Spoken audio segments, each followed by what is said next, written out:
আসসালামু আলাইকুম, সবাই কেমন আছো? এটা অ্যাকচুয়ালি পহেলা বৈশাখের দিনের ভিডিও। কিছু মানে সামান্য ব্যস্ততার কারণে আপলোড করা হয়নি।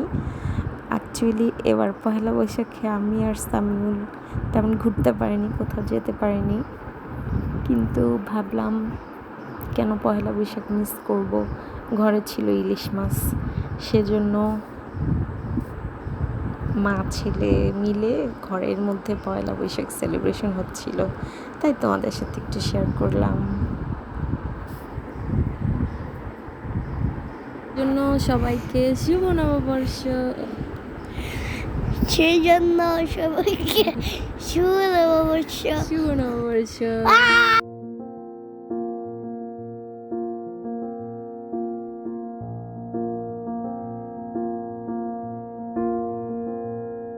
তোমায় প্রথম যেদিন দেখেছি মনে আপন মেনেছি, প্রথম যেদিন দেখেছি মনে আপন মেনেছি। তুমি বন্ধু আমার বেদন বোঝো না, তুমি জানো না রে প্রিয়।